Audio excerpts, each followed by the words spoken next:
இந்த சேனலை தொடர்ந்து நடத்த உதவி செய்ய நினைப்பவர்கள் உதவி செய்யலாம். வணக்கம். நம்முடைய இந்தியாவினுடைய தலைநகரான டெல்லியில் நேற்றைய தினம் நாடே அதிர்ந்து போகக்கூடிய அளவுக்கான ஒரு சம்பவம் ஒன்று நடந்தது உங்களுக்கு ஞாபகம் இருக்கலாம். ஆனால் இந்த சம்பவம் நடக்கும்போது ஏன் இந்தியாவில் இருக்காமல் மோடி பூட்டானுக்கு ஓடினார்? இவ்வளவு அவசரமாக பூட்டான் என்று சொல்லக்கூடிய நாட்டிற்கு ஏன் மோடி ஓடினார் அப்படிங்கிற கேள்வியை இந்தியாவில் இருக்கக்கூடிய எந்த ஊடகமாவது கேட்க துணிச்சல் இருக்கிறதா என்ற கேள்வியை முன்வைக்க விரும்புகிறேன். இன்றைக்கு அதற்கான பதில் கிடைத்திருக்கிறது. அதாவது டெல்லியில் 13 பேர் கொல்லப்பட்டிருக்கிறார்கள். நாடே பெரும் அதிர்ச்சியில் இருக்கிறது. மக்களுக்கு மோடி அமித்ஷாவுடைய ஆட்சியில் பாதுகாப்பு இல்லை என்று அவர்கள் குமுறிக்கொண்டிருக்கிறார்கள். இந்த நேரத்தில் இதெல்லாம் டோன்ட் கேர் என்கிற மாதிரி நேராக பூட்டானுக்கு ஓடி இருக்கிறார் நம்ம தலைவர் மோடி அவர்கள். போனது எதற்காக தெரியுமா? இவருடைய உற்ற நண்பர் அதானி இருக்கிறார் அல்லவா, அதானிக்காக மின் உற்பத்தி ஆலை தொடங்குவதற்கான பேச்சுவார்த்தைக்காகத்தான் பூட்டானுக்கு இங்கே இந்தியாவில் என்ன நடந்தாலும் பரவாயில்லைன்னு சொல்லிட்டு மோடி போயிருப்பதாக இன்றைக்கு செய்திகள் வருகிறது. பூட்டான் புடவை உற்பத்தி செய்யக்கூடிய மின் ஆலை அதை தொடங்குவதற்கான ஒப்பந்தத்தில் அதானியை சேர்ப்பதற்கான பேச்சுவார்த்தைக்காகத்தான் நம்முடைய பிரதமராக இருக்கக்கூடிய மோடி அவர்கள் பூட்டானுக்கு சென்றிருக்கிறார் என்பதுதான் உண்மை. நான் இன்னும் கூடுதலாக சில செய்திகளை சொல்கிறேன். இது டெல்லியில் நடந்தது இந்த சம்பவம். இந்த சம்பவம் நடந்து முடிஞ்சதுமே இந்த சம்பவம் நடந்ததற்கு ஒரு 4 கிலோமீட்டருக்கு உள்ளதான் டெல்லியில் ஒரு புகழ்பெற்ற மருத்துவமனை ஒன்று இருக்கிறது. உங்களுக்கெல்லாம் தெரிந்திருக்குன்னு தெரியும். லோகமானிய ஜெயபிரகாஷ் நாராயண் ஹாஸ்பிட்டல். இந்த ஹாஸ்பிட்டலில் பாதிக்கப்பட்ட, அதாவது உயிருக்கு போராடி கொண்டிருக்கக்கூடிய மக்கள் இருக்கிறாங்க இல்லையா, இந்த மக்கள் ஆம்புலன்ஸுக்காக காத்து கொண்டிருக்கிறார்கள். ஆம்புலன்ஸை அந்த ஹாஸ்பிட்டலிருந்து வெளியே விடணும் அப்படின்னா நீ பணம் கொடுத்தா தான் நாங்கள் ஆம்புலன்ஸ் அனுப்புவோன்னு அமித்ஷாவினுடைய மோடியினுடைய பாஜக ஆட்சி நடக்கக்கூடிய டெல்லியில் இருக்கக்கூடிய ஒரு ஹாஸ்பிட்டல் நிர்வாகம் சொல்லியிருக்கிறது. கடைசியில் 6000 ரூபாய் கொடுத்ததுக்கு பிறகு தான் ஆம்புலன்ஸே அந்த இடத்திற்கு வந்திருக்கிறது என்பது இன்னொரு சோகக்கதை. மோடியினுடைய லட்சணத்தை பாருங்கள், அமித்ஷாவினுடைய லட்சணத்தை பாருங்கள். இப்போ அடுத்ததாக நான் என்ன சொல்கிறேன் அப்படின்னா, இந்த சம்பவம் ஆரம்பிக்கிறது அப்படின்னு இன்றைக்கு பாஜகவும் ஊடகங்களும் சொல்லி கொண்டிருக்கக்கூடிய விஷயம் என்ன அப்படின்னா, பாஜகவினுடைய ஆதரவு ஊடகங்கள் இது உத்தரப்பிரதேசத்தில் இல்லையா, உத்தரப்பிரதேசத்தில் இந்த சம்பவம் ஆரம்பிக்கிறது, ஹரியானாவிற்கு செல்கிறது, ஜம்மு காஷ்மீரில் பெஹல்காம் என்று சொல்லக்கூடிய இடத்திற்கும் தொடர்பு இருக்கிறது, டெல்லியில் இந்த சம்பவம் நடந்து முடிகிறது. இப்படி தான் அவங்க ஒரு வலைப்பின்னலை இன்றைக்கு பின்னி இருக்கிறார்கள். இப்போ நான் என்ன கேட்கிறேன், மோடியையும் அமித்ஷாவையும் பார்த்து கேட்கிறேன், உத்தரப்பிரதேசத்தில் யாருடைய ஆட்சி? மோடியினுடைய ஆட்சி, பாஜக ஆர்எஸ்எஸ் ஆட்சி. ஹரியானாவில் மோடி பாஜக அமித்ஷா ஆர்எஸ்எஸ் ஆட்சி. டெல்லியில் உங்களுடைய ஆட்சி தான். ஜம்மு காஷ்மீரில் முதலமைச்சர் ஒரு நபராக இருக்கலாம், ஆனால் அங்கே இருக்கக்கூடிய சட்ட ஒழுங்கு யாருடைய கையில்? அதை கண்ட்ரோல் பண்ணக்கூடிய அதிகாரம் யார் கையில் இருக்குது? அது மோடியும் அமித்ஷாவினுடைய கைகளில் இருக்கிறது. பாஜக ஆட்சி நடக்கக்கூடிய 4 மாநிலங்கள் சம்பந்தப்பட்ட ஒரு சம்பவம்.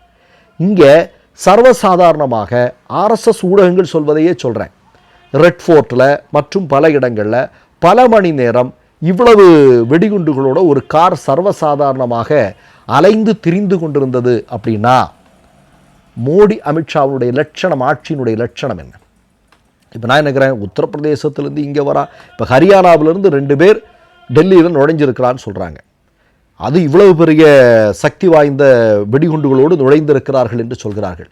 அப்போ ஹரியானாவில் பாஜக என்ன செஞ்சுட்டு இருந்தது, டெல்லியில் உள்ள பாஜக என்ன செஞ்சுட்டு இருந்தது, யாரும் இந்த வாகனத்தை செக் பண்ணலையா, என்ன நடந்தது அப்படிங்கிற பொறுப்பான பதிலை மோடியும் அமித்ஷாவும் சொல்லணும் இல்லையா? சரி, இதை விட்டுருவோம். அடுத்ததாக ஒரு மிக முக்கியமான கேள்வி என்ன அப்படின்னா, நம்ம இந்த இடத்துல கேட்க வேண்டியது, பாதுகாப்பை பற்றி காங்கிரஸ் ஆட்சி பொறுப்பில் இருக்கும்போது மோடி பேசியிருக்கக்கூடிய வீடியோ இன்றைக்கி சமூக ஊடகங்களில் மிகப்பெரிய அளவில் வைரல் ஆகிட்டு இருக்குது. அது என்னது? உங்கள் கையில் தான் பிஎஸ்எஃப் இருக்குது, உங்கள் கையில் தான் நேவி இருக்குது, உங்கள் கையில் தான் ஆர்மி இருக்குது, உங்கள் கையில் தான் ஏர்ஃபோர்ஸ் இருக்குது, எல்லாமே உங்கள் கைகளில் இருக்கும்போது எப்படி பயங்கரவாதிகள் இந்த தாக்குதலை நடத்தினார்கள் அப்படின்னு மோடி கேட்கக்கூடிய அந்த கேள்வி, அந்த வீடியோ இருக்கு இல்லையா, இன்றைக்கி இந்திய மக்கள் 140 கோடி மக்கள் மோடியையும் அமித்ஷாவையும் பார்த்து கேட்கிறார்கள், ஏப்பா உன் கையில் தானே எல்லாம் கொடுத்து வச்சுருக்குறோம், நாங்கள் எங்கள் பாதுகாப்பு என்னாச்சு? எங்களுடைய பாதுகாப்பு என்ன நிலைமையில் இருக்குது? இன்னொரு கூடுதலான ஒரு செய்தியை சொல்கிறேன் உங்களுக்கு. இதே மாதிரியான ஒரு தாக்குதல் புல்வாமாவில் நடக்குது இல்லையா? சக்தி வாய்ந்த ஆர்டிஎக்ஸோடு சர்வசாதாரணமாக பயங்கரவாதிகள் அங்கே உலாவிக் கொண்டிருந்தார்கள் என்பதை, மோடியினுடைய ஆட்சியில் நடந்தது என்பதை நாம் மறந்துட முடியுமா?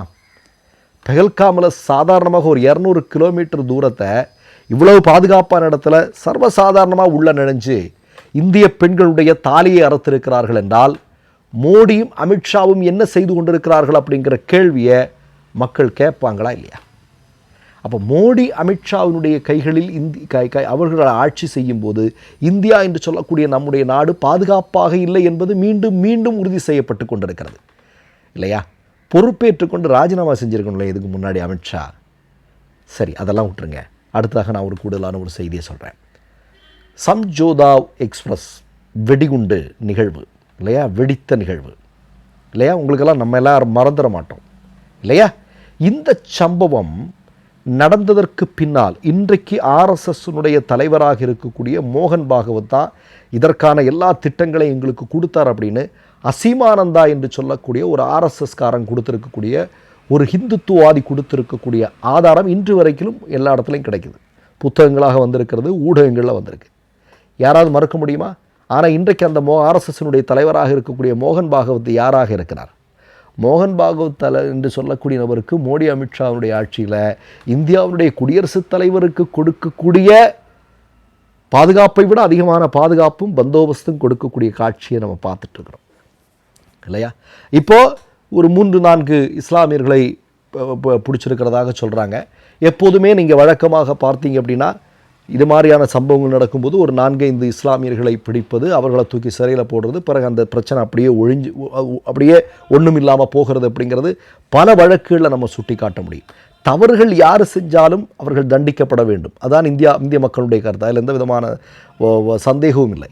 எவன் தப்பு செஞ்சாலும் அவன் தண்டிக்கப்பட வேண்டும் என்பது தான். ஆனால் இந்தியாவில் பல்வேறு குண்டுவெடிப்புகள் நிகழ்ந்தபோது அதற்கு பின்னால் இருக்கக்கூடிய மர்மங்கள் இன்று வரையிலும், இப்போ கார்கரே எதற்காக கொல்லப்பட்டார் இல்லையா? சஞ்சீவ் பட் என்று சொல்லக்கூடிய நேர்மையான காவல்துறை அதிகாரி ஏன் இன்றைக்கு வரையிலும் சிறையில் இருக்கிறார்? இப்படி நிறைய கேள்விகள் இல்லையா? பிரகாஷ் சிங் தாக்கூர் இன்றைக்கு வந்துட்டு கோர்ட்டினால் விடுபட்டிருக்கலாம். இன்றைக்கி நிறைய பேர் இன்றைக்கி விடுதலாகி கொண்டிருக்கிறார்கள். கிராம்ஸ்டைன்ஸை கொலை செய்த நபர் கூட இன்றைக்கு விடுதலை செய்யப்பட்டிருக்கிறார் இல்லையா? குஜராத்தில் இனப்படுகொலை செய்த நபர்களெல்லாம் விடுதலை செய்யப்படக்கூடிய காட்சியை பார்க்கிறோம். ஆனால் விடுதலை செய்யப்படுவதற்கு முன்னால் வரையிலும் பிரகாஷ் சிங் தாக்கூர் என்று சொல்லக்கூடிய நபர்தான் மலேவ்கான் குண்டுவெடிப்பு வழக்கில் மிக முக்கியமான குற்றவாளி என்பது எல்லாருக்கும் தெரிஞ்ச விஷயம் தானே. இன்றைக்கு அவர் விடுதலை செய்யப்பட்டிருக்கலாம், குற்றவாளி இல்லை என்று சொல்லியிருக்கலாம். அன்றைக்கு பேசுபொருளாக இருந்தவர் பிரகாஷ் சிங் தாக்கூர் என்று சொல்லக்கூடிய நபர் தான். யாராவது மறக்க முடியுமா? இப்போ நேற்றுக்கு டெல்லியில் இப்படி சம்பவம் நடந்தது. அமித்ஷா அந்த இடத்திற்கு விரைந்து செல்கிறார். நீங்கள் நல்லா பார்க்கணும். அப்போ இன்னொரு செய்தி, இது ஒரு செய்தி. இன்னொரு செய்தி பீகாரில் தேர்தல் நடந்து கொண்டிருக்கிறது. இப்போ அமித்ஷா அந்த சம்பவ இடத்திற்கு போகிறாரு. போன இடத்துல அவர் அந்த இடத்தை எல்லாம் சுற்றி பார்வையிடுகிறார். இப்போ சுற்றி பார்வையிடும்போது கேமராக்கள் அவரை கவர் பண்ணுறாங்க.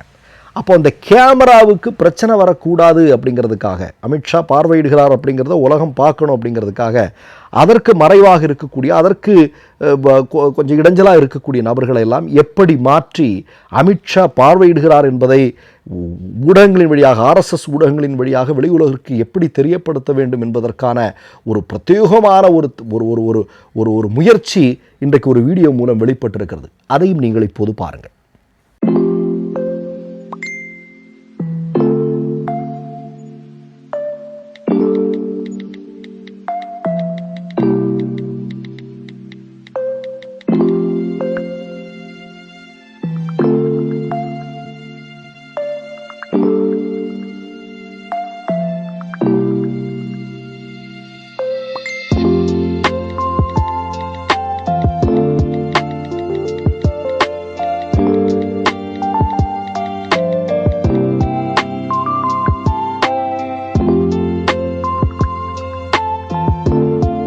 மற்றொரு நிகழ்வில் சந்திப்போம். நன்றி, வணக்கம். 3 யூடியூப் சேனல்கள் வியாபாரத்திற்கு இருக்கிறது. தேவைப்படுபவர்கள் இந்த எண்ணுக்கு தொடர்பு கொள்ளுங்கள்.